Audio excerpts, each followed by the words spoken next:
아멘. 네, 그러면 네, 오늘은 9장과 10장을 이제 볼 예정입니다. 9장은 특별한 이제 뭐 내용이 별로 없고 9장 이제 1절을 보면은 이제 8장에서 아론과 그 아들들이 이제 제사장과 대제사장 이제 임명을 받았죠. 위임식을 쭉 하는 겁니다. 이제 옷에 대해서 우리가 지난 시간에 상고를 했어요. 대제사장이 입는 옷과 그 장식들이 무엇을 의미하는가? 우리가 이제 예수 그리스도 옷을 입어야 되는 것인데 그 옷이 우리에게 이제 어떤 의미가 있는가 이런 것들을 우리가 쭉 상고를 했고, 그리고서는 이제 다시 뭐 번제, 속죄제 이제 그 이전에 상고했던 것과 같은 이제 그 규례대로 제사를 쭉 드리는 겁니다. 그러면서 이제 9장 1절 보면 제8일에 모세가 아론과 그 아들들과 이스라엘 자녀들을 부르다가 그 제8일이라는 것은 위임식을 일주일 동안 했기 때문에 그러는 거예요. 8장 33절을 보면 위임식은 7일 동안 행하나니 그랬었죠. 이 위임식을 매일매일 제사를 드리면서 대제사장으로 위임식을 갖다가 그렇게 매일매일 하는데 일주일 동안 하는 거예요. 그리고서는 이제 제8일에 되어져서 대제사장으로서의 이제 첫 직무를 시작을 하는 겁니다. 제8일에. 그런데 예수님이 부활하신 것도 안식일 다음날 부활하셨죠? 며칠에? 제8일에 부활하신 거예요. 그러면 대제사장이 일주일 동안 위임식을 하고 제8일에 대제사장으로서의 직무를 이제 처음 시작을 하는 거예요. 처음 이제 대제사장으로서 이제 제사를 이제 주관하면서 시작을 하는 거거든요. 다시 말하면 주님이 부활하신 제8일에 이제 되어져서 대제사장이 대제사장으로서의 직무를 수행한다는 것은 그리스도 안에서 온전한 새 피조물, 부활의 신앙으로서의 섰을 때 이와 같은 직분을 감당할 수 있음을 말하고 있는 겁니다. 성경은 영생을 위해서 기록하셨다 그렇게 말씀을 하고 있죠. 그 영생의 시작이 뭐냐면 오늘날 예수 그리스도 안에서 부활의 신앙으로 사는 것을 깨닫는 거예요. 그리스도 안에서 이제는 나를 믿는 자는 부활이요 생명이다. 요한복음에 그렇게 말씀하셨으니 그 부활로 산다는 것이 뭐냐? 새 피조물, 그리스도 안에서 새 생명을 사는 것이 무엇이냐? 이것을 깨닫는 자가 되어져야 비로소 주님의 일을 감당해 나갈 수가 있는 거예요. 육으로 사는 자는 절대 주의 일을 할 수가 없는 겁니다. 그러면 전부 다 자기의 유익을 위한 것이지 하늘나라의 열매가 절대 될 수가 없는 것이죠. 그게 이제 8일에 그렇게 이제 기록하신 것이 그와 같은 것이고, 2절, 3절을 보면 이제 아론을 위해서 제사를 드리라 이런 내용입니다. 2절에는 아론을 위해서 제사를 드리라. 7일 동안 위임식 하는 기간 동안 매일매일 제사를 드렸어요. 그렇죠?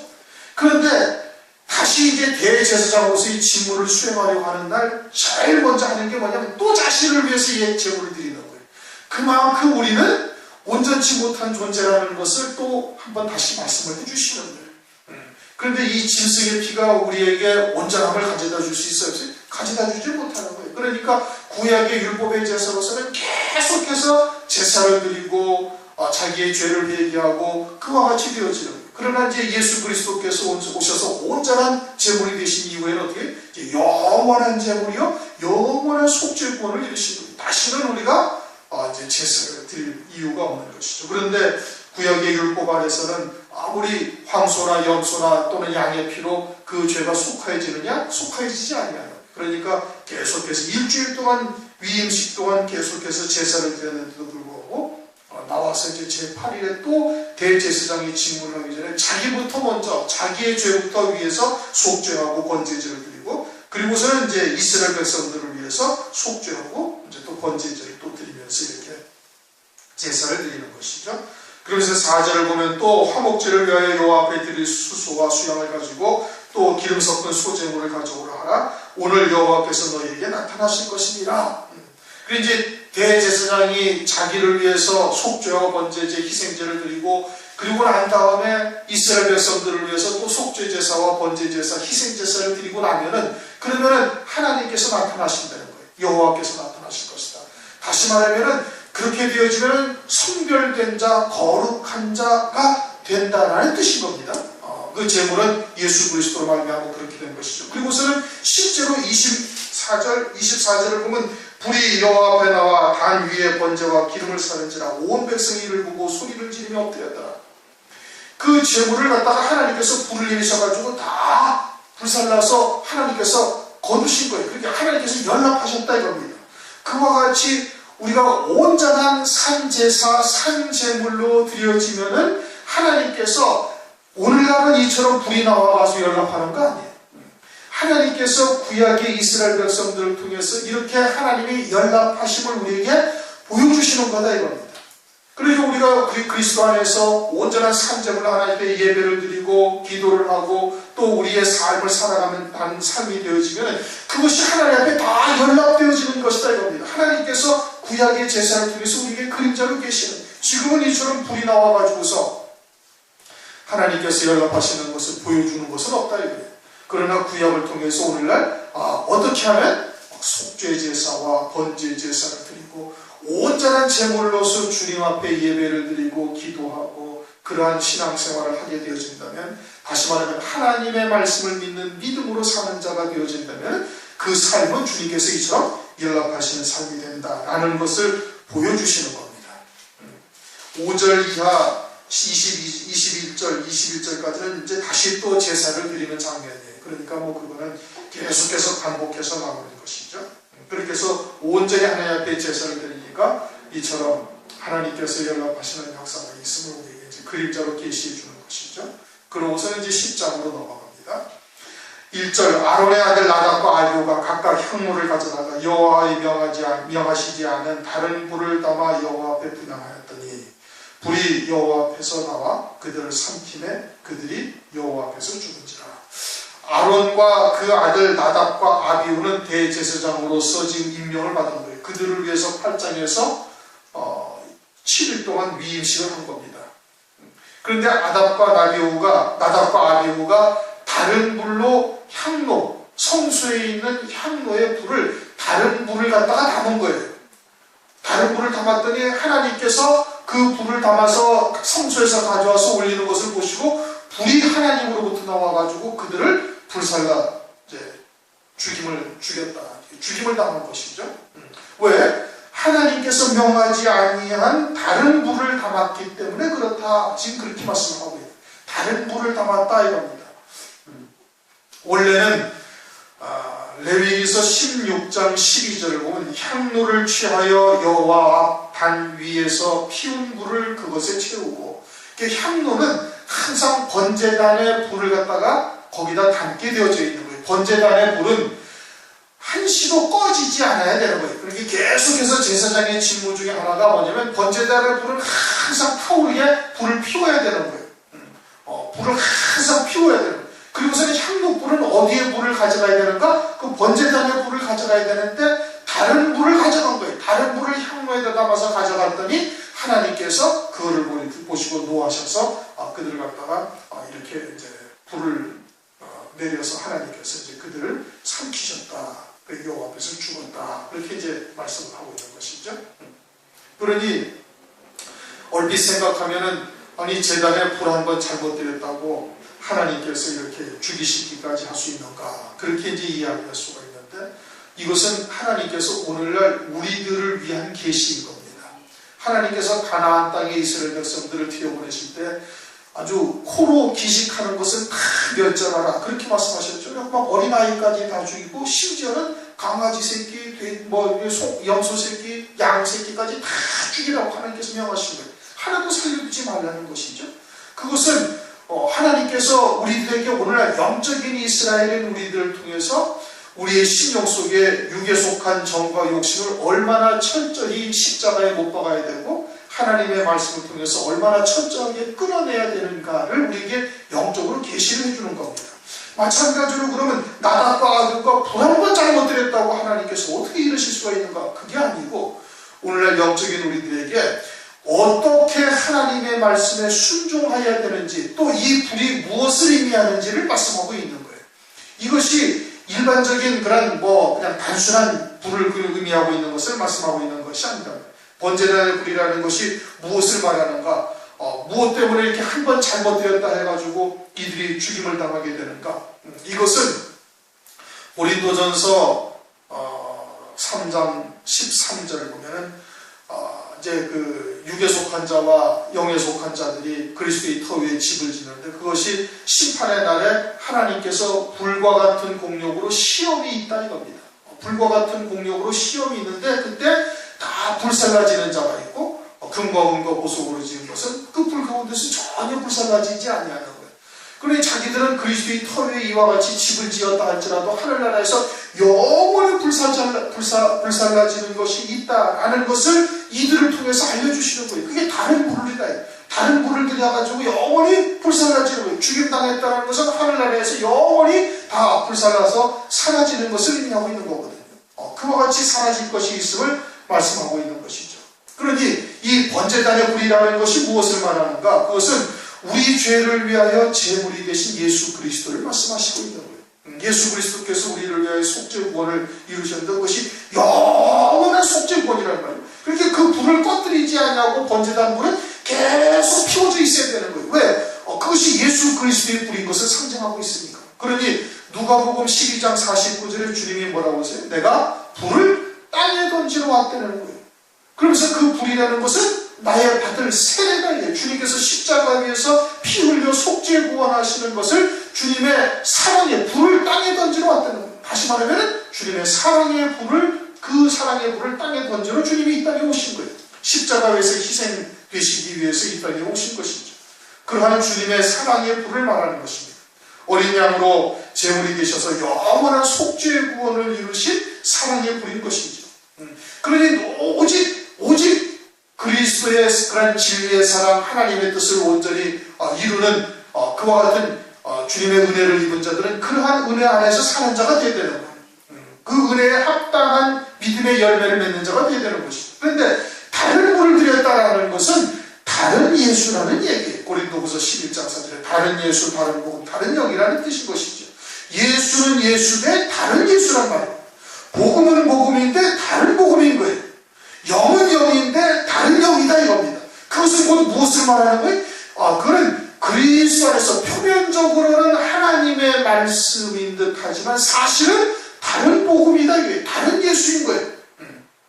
다시 말하면 사람의 계명인 것이죠. 겉으로는 하나님의 말씀으로 포장이 되어 있지만 사실은 그 내용은 전혀 하나님의 뜻, 진리와는 상반되어져 있는 거예요. 그게 다른 복음, 다른 예수, 다른 영이 되는 것이죠. 사람의 계명이요, 오늘날로 말하면 혼잡한 말씀이요, 누룩이 섞인 떡이요. 외면적으로는 하나님의 말씀이라는 거예요. 똑같다니까요. 표면적으로 똑같은 거예요. 그러나 그 속 내용은 전혀 다른 거예요. 하나님께서는 우리로 하여금 영원한 생명에 잇대어 사는 자로 이 땅에서 살아가기를 원하고 계시는 거예요. 영생의 열매 맺는 것이 하나님의 온전하신 뜻이죠. 그게 진리란 말이에요. 말씀을 통해서 우리가 그와 같은 하늘나라의 영원한 구원의 열매를 맺는 영생의 열매 맺는 삶을 살아야 되는 것인데, 그런데 썩어질 것을 구하고 세상의 것을 구하고 또는 인격을 구하고 인본적이고 세속적인 말씀으로 변질되어져 있다면, 누룩이 섞여져 있다면, 혼잡한 말씀으로 되어져 있다면 그것이 곧 다른 불이 되는 거예요. 그럼 주님이 이 땅에 오셔서 우리를 위해서 희생하신 하나님의 온전하신 뜻을 전혀 외면하고 다른 쪽으로 만들어 다른 길로 가게 하는 그와 같은 불이 되는 것이. 그러한 불로 분양하면 어떻게 된다? 그것은 나무와 불과 지푸로 지은 것이 돼서 하나님의 불과 같은 공력에 시험할 때 전부 다 불타 없어지는 것이 되는 거예요. 그래서 그것을 다른 불로 되었다고 해서 하나님께서 그들 갖다가 불로 불살라 그들 갖다가 죽이신 거예요. 영원한 멸망이다 이 뜻인 겁니다. 다른 불이라는 것은 뭘 말한다고요? 다른 예수다 이겁니다. 다른 복음, 다른 예수, 다른 영이다 이거. 표면은 같으니까 예수는 예수이다. 말씀은 말씀인데 그 속에 있는 속 내용은 전혀 다른 거예요. 그것이 사람의 계명이다. 마태복음 15장에 말씀하고 있고 그것을 갖다가 갈라디아서 1장을 한번 보십시다. 더 정확하게 딱 깨달으시죠. 갈라디아서 1장을 보시면 갈라디아서 1장을 보시면은 6절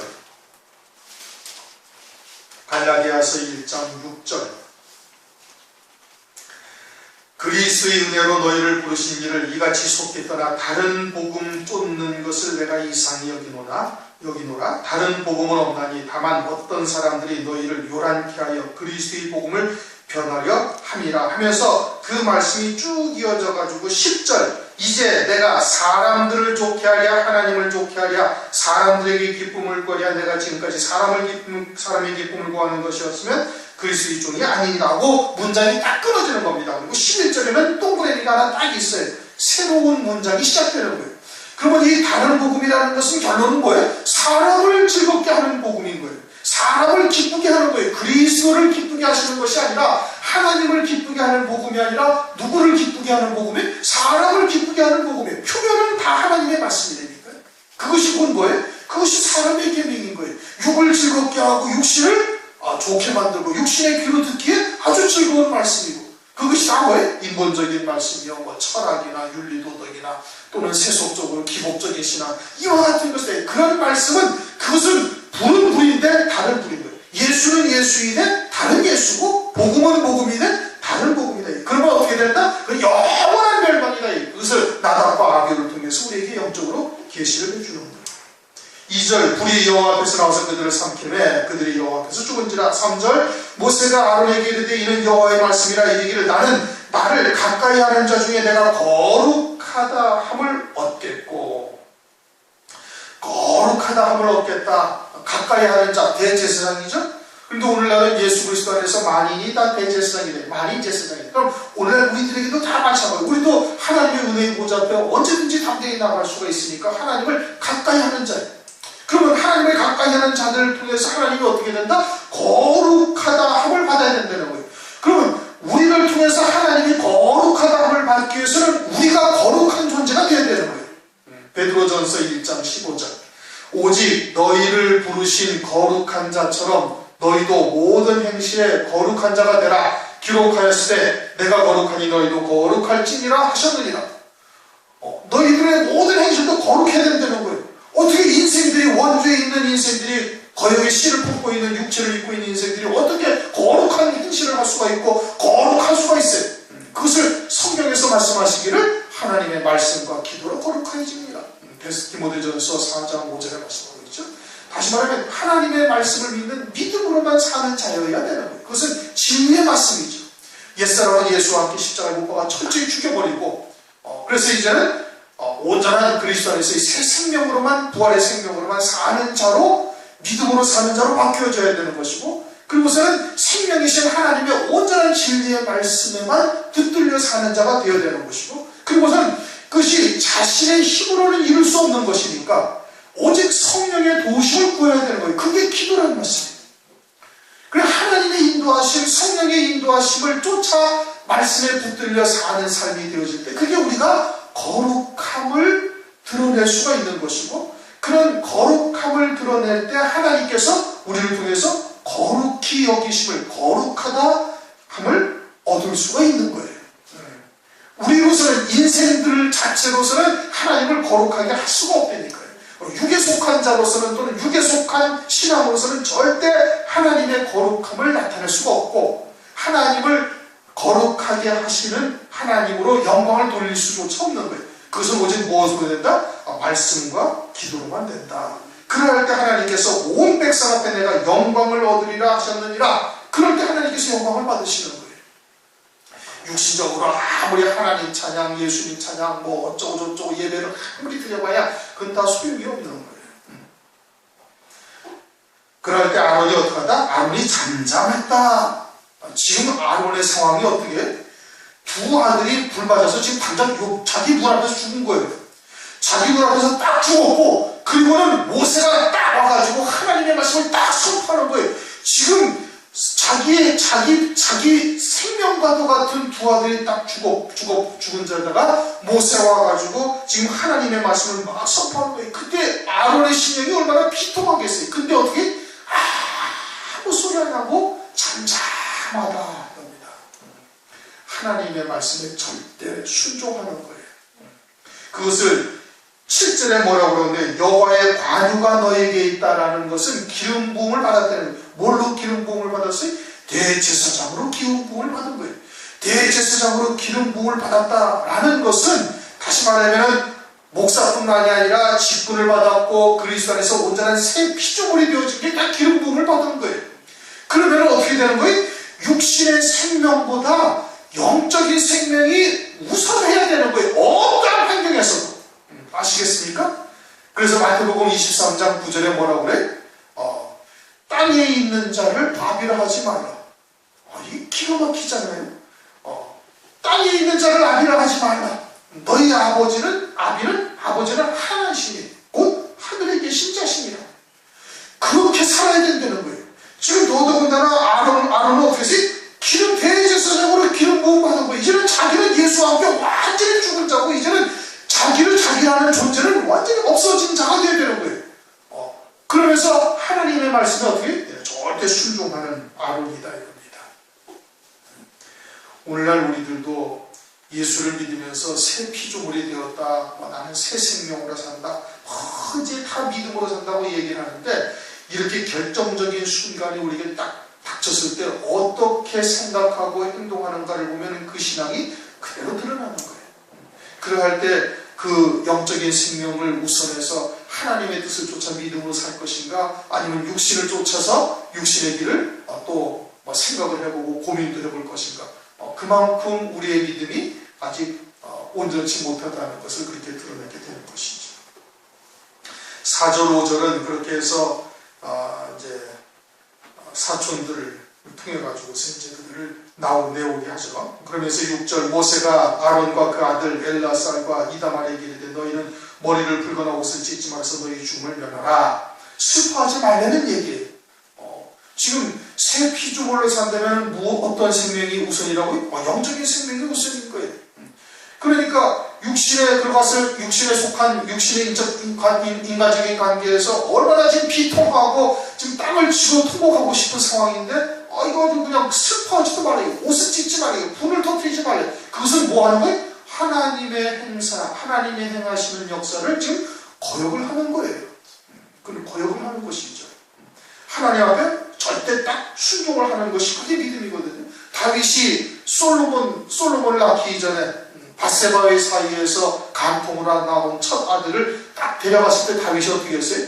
그 아이들을 살려달라고 금식하면서 기도하다가 그 아이를 하나님께서 딱 데려가셔 어떻게 옷을 입고 얼굴을 씻고 그리고서 어떻게 하나님을 경배한 거예요.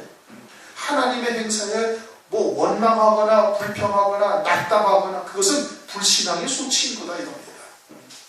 우리가 이 믿음으로 산다는 것이 그렇게 절대 간단한 것이 아니에요.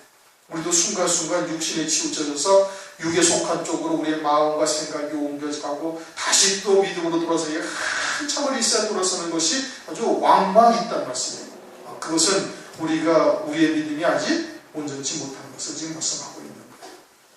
그래서 너희 머리를 붉거나 옷을 찢지 말아서 너희 죽음을 면하고 그러면 어떻게 한다? 하나님께서 그들에게도 진노하신다. 여호와의 진노가 온 회중의 미침을 면케 하라. 여호와의 진노가 온 회중의 미침을 면케 하라는 것은 너희도 같이 비통함을 하게 되어지면은 새 피조물이 되어져서 영적인 생명이 우선되어져야 할 그 위치에 있는 자들로 하여금 이 회중들은 아직 그와 같은 믿음의 자리에 있지 아니한 거예요. 근데 그들도 역시 그들로 하여금 오해하게 하는 거예요. 믿음의 삶이 무엇인지를 헷갈리게 만들어 버린다 이겁니다. 믿음으로 사는 자, 직분자, 특히 교회에서 직분을 가진 목사라든지 장로라든지 권사나 집사를 하는 사람들은 이와 같은 삶의 이 환경이 닥쳤을 때 아주 행동을 조심해야 되는 거예요. 그냥 믿지 아니하는 자들이나 또는 초신자들이나 신앙이 어린 자들과 별반 다를 게 없이 행동한다면 그건 믿음의 삶이 전혀 아닌 거예요. 본이 되지 못하는 거예요. 오히려 그들에게도 악영향을 주어서 그들로 하여금 실족하게 하는 원인이 된다 이겁니다. 더더군다나 대제사장은 모든 이스라엘 회중의 대표의 자리에 있는 거예요. 그런데 그가 감정에 휩쓸리고 육신에 속해가지고 육신의 감정에 휩쓸려가지고 막 비통해하고 옷을 찢고 슬퍼하고 그런다면은 다를 바가 뭐가 있는 거예요? 아무것도 없지. 그리고 그들로 하여금 오해하게 한다는 거예요. 그것이 믿음인 줄로 잘못 알게 하는 거예요.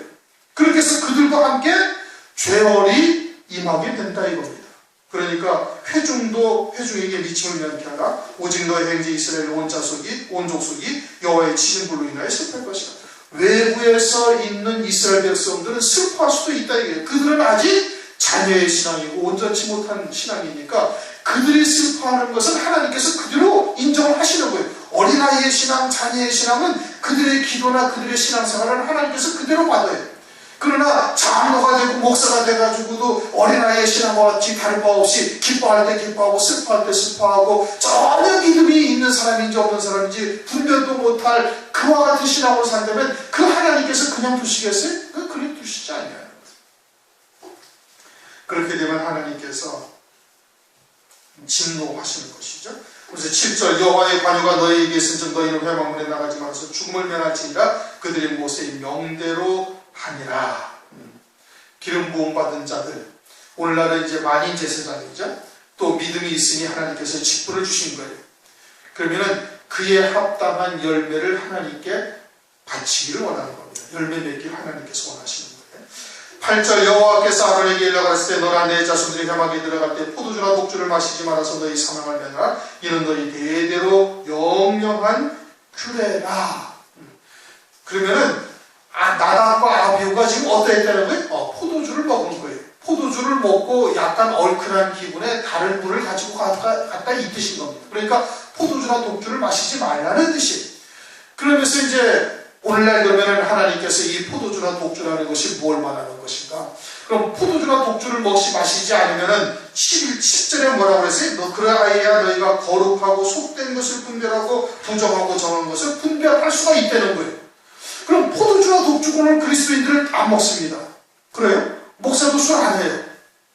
그럼 목사도 다 술을 안 하는데 거룩하고 뭐 어떤 거? 거룩하고 속된 것을 오늘날 분별하나요? 영적으로 거룩하고 속된 것을 포도주 안 먹고 오늘날 술 안 먹는데 맥주 안 마시고 소주 안 먹어요. 그럼 오늘날 온 세상에 있는 주의 종들이 이걸 다 분별할 수 있나요? 분별 못하죠. 아니 포도주 독주 안 마시는데 왜 분별 못해? 포도주 독주를 안 마시면 부정하고 정한 것도 분별하고 거룩하고 속된 것을 다 분별한다고 말씀하고 있지 않아요? 그렇죠? 레위기 11장 가면 이제 거룩하고 부정한 것, 먹을 만한 것, 먹지 못할 것 하나님께서 말씀하고 있는 거예요. 그런데 오늘날 이 거룩하고 부정한 것, 정결한 것, 먹을 만한 것, 먹지 못할 것들을 이것이 무엇을 의미하는지 포도주 독주 안 마시는데 오늘날 분별을 못한다는 말씀이에요. 이것은 그냥 구약 때 율법 때 있었던 일이고 오늘날은 이거 다 상관없다고 이거 못 본다니까요. 안 본다니까요. 그냥 다 넘어가 버리는 거예요. 이게 뭘 의미하는지를 아무도 모르고 있는 거예요. 왜? 아니 포도주 독주 안 마시는데 왜 분별을 못하냔 말이에요. 지금 성경이 말씀하고 있죠. 분명히 포도주나 독주를 마시지 말아서 너희 사망을 멸하라. 이는 너희 대대로 영영한 규례라. 그리하여 너희가 거룩하고 속된 것을 분별하며 부정하고 정한 것을 분별하고 그럼 분별해야죠. 그렇죠? 지금 제가 뭔 얘기하는지 알아들었어요? 그런데 분별을 못한다면 그럼 이 포도주가 독주라는 것이 일반 술을 말하는 것이 아니라는 말씀이에요. 그럼 뭘 말하는 거예요? 하나님의 말씀에 관한 걸 말하는 거예요. 누가복음 22장에 보면 주님께서 마지막 6월절 만찬을 마치시면서 잔을 가지사 살해하시고 하신 말씀이 뭐냐면 이 잔은 너희를 위하여 붓는 나의 피다 이거예요. 뭘 가지고 말씀하시는 거예요? 포도주 잔을 가지고 이 포도주가 내 피다 이거예요. 속죄의 구원을 이루는 주님의 말씀을 말해요. 복음을 말하는 거예요. 요한복음 2장에 물로 된 포도주를 갖다 주었어요. 혼인잔치. 주님이 이 땅에 오셔가지고 첫 번째 이적이에요. 그것은 주님이 이 땅에 왜 오셨는지를 제일 먼저 모든 하나님의 백성들에게 제일 먼저 딱 보여주신 거예요. 혼인잔치에 이르게 하심이 목적인 거예요. 그리고 그 포도주를 여회장에 가장 좋은 포도주를 너희들은 이제까지 두었다가 가장 마지막에 냈다. 그럼 그 포도주라는 것은 뭘 말하는 거예요? 혼인잔치에 이르게 하시는 말씀을 말하는 거예요. 마태복음 24장에 보면 동무종들을 갖다가 악한 종들이 주인이 더디오라 하여 악한 종들이 술 친구들로 더불어 먹고 마시면서 동무종들을 때리더라. 마태복음 24장 45절. 그럼 그 술 친구라는 그 먹는 술이라는 것이 포도주, 소주, 맥주, 위스키 뭐 이런 걸 말하는 겁니까? 아니라는 말씀이에요. 그 술은 때에 따른 양식을 나눠주지 아니하는 악한 종들인 거예요. 그리고는 구원의 복음이나 이와 같은 하나님의 말씀해 가지고 그냥 예수님의 피만 가지고서 주야 잘참 계속 외치고 있는 거예요. 재림의 때가 다 됐는데. 신랑 예수님을 맞이하기 위해서는 별도의 기름을 준비한 등을 가진 처녀와 같은 슬기로운 다섯 처녀와 같은 믿음의 자리에 세워야 신랑을 맞이할 수가 있는데, 그런데 그러지 않냐고 어떻게 계속해서 그냥 구원의 복음, 아침을 먹어야 할 때 아침을 먹어야 되고 저녁을 먹어야 할 때 저녁을 먹어야 되는데, 이제 밤이 깜깜한 밤이 눈앞에 왔는데도 계속해서 아침 식사만 먹이고 앉아있는 이와 같은 악한 종들을 말하고 있는 것이다. 그러면 그 술이라는 게 뭘 말하는 거예요? 말씀을 말하는 것이죠. 말씀. 그럼 포도주라는 것은 뭘 말하는 거예요? 그와 같이 저녁을 먹어야 할 때에 아침을 나눠주고 있는 때에 따른 양식을 나눠주지 못하는 이와 같은 말씀을 말하는 거예요. 독주는 변질된 말씀이죠. 신명기 32장 32절 이하에 소돔과 고모라의 소돔의 포도다 이거예요. 그래서 쓸개 포도고 이것은 독사의 독교, 아주 악독한 독이다 이거예요. 그 포도주를 말하는 거예요. 그건 독주다 이거예요. 그건 변질된 말씀인 거예요. 그것은 혼잡된 말씀이에요. 그건 사람의 계명이 독주인 것이고, 포도주라는 것은 말씀은 말씀인데 때에 따른 말씀을 나눠주지 못하고 저녁을 먹어야 할 때인데 분별도 못하고서 계속 아침과 같은 식사, 그러한 말씀만 나눠주고 있는 거예요. 그러한 나눠주고 있는 것이죠. 아모스서 6장에서도 말씀하시잖아요. 시온에서 안일한 자와 사마리아에서 마음이 든든한 자, 저희들은 포도주를 대적으로 마시는 거예요. 요셉의 환란의 때가 됐으면 요셉의 환란에 대비한 하나님의 말씀을 증거해야 되는데, 그러지 아니한 포도주, 즉 저녁이 되었는데도 아침에 먹만 그냥 계속 나눠주고 있는 거예요. 그것이 시온에서 안일한 자, 사마리아에서 마음에 든든한 자는 그것은 이방인 신앙인 거예요. 사람의 계명으로 혼잡된 말씀으로 살고 있는 자. 그러면 어떻게 된다? 그러면 정결한 것, 부정한 것, 거룩한 것, 이것을 분별 못한다는 얘기예요. 하나님의 레위기 11장에 가서 그것이 뭘 말하는지 오늘날도 못하는 거예요. 그 사람들도 포도주 독주 안 먹는데. 그리하여야, 그러면 어떻게 된다? 그러면 사망을 면하라야. 이는 너희 대대로 영영한 유래야. 그리하여야 너희가 거룩하고 속된 것을 분별하고 부정하고 정한 것을 분별하고 또 여호와의 모세에 명한 대로 모든 이스라엘 자손이 가르치리라. 그러면서 이제 쭉 소재 제사에 대해서 이제 다시 제사에 대해서 말씀하고 있는 거예요. 그러면서 이제 16절 넘어갑니다. 모세가 속죄제에 드린 염소를 찾은 저 시간이 다 됐는데 금방 끝나요. 금방 끝날 일은 아닌데 16절부터는 다음 시간에 하십시다.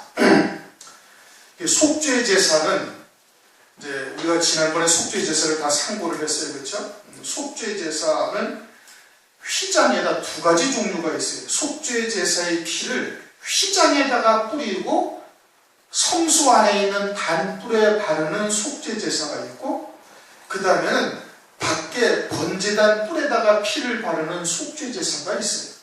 그런데 밖에 번제단 뿔에 바르는 속죄제사의 고기는 제사장이 먹어야 돼. 이제 그걸 안 먹었다고 지금 모세가 책망을 하는 거예요. 우리가 지난번에 그 부분을 상고를 안 했는데, 이제 이 화목제 드리는 것에 대해서 이제 제사장들과 그의 기름만 태우고 제사장들과 이제 백성들이 제사를 드린 백성들이 그것을 나눠 먹는다. 이제 거제를 드린 것은 제사장 몫이고 이제 거제를 집행한 제사장 몫이고 요제를 드린 것은 이제 온 제사장들이 다 같이 먹는 것이고 나머지 고기는 그것은 백성들이 다 나눠 먹는 거예요. 요제 화목제 제사만 그렇게 나눠 먹는 것으로 얘기를 했는데, 그것이 아니라 속죄제의 제사도 제물을 제사장이 먹어야 할 제물이 있는 거예요. 그런데 이제 그 부분에 대해서 지금 모세가 이야기를 하고 있는 건데, 오늘 성경을 좀 찾아봐야 되는 부분이 있어서 그거는 다음 시간에 11장을 할 때 앞서서 잠깐 상고하도록 그렇게 하겠습니다. 오늘은 이제 10장 다른 불이 뭐냐? 다른 불이 뭐냐? 이걸 우리가 잘 생각해. 내가 불을 땅에 던지러 왔다. 그 불이라는 것은 그리스도의 사랑의 불인 거예요. 그건 그리스도를 말하는 거예요. 그런데 다른 불은 다른 예수예요. 다른 예수를 말하는 것이고, 포도주나 독주를 마시지 말라라는 것이 일반 술을 먹지 말라는 것이냐? 일반 술을 먹지 말라는 뜻이 아니라는 것입니다. 당시에는 물론 그림자적인 역사로 나답과 아비후가 실제 포도주를 먹고서 정신이 좀 알딸딸한 가운데서 이제 잘못한 거예요. 그것을 이제 그림자적으로 우리에게 계시해 주시는 것이고, 영적인 포도주나 영적인 독주가 뭐냐? 그것을 깨닫지 못하면은 거룩한 것, 부정한 것, 정결한 것, 정결치 못한 것, 이런 것들이 구별이 안 되는 거예요. 뭐가 우리를 갖다가 거룩한 존재로서 하나님 앞에 거룩히, 하나님께 거룩히 영광을 돌릴 수 있는 것인지를 분별이 안 된다는 겁니다. 오늘 끝까지 보시고 하여 우리 다 같이 통성을 합시기 바라시겠습니다.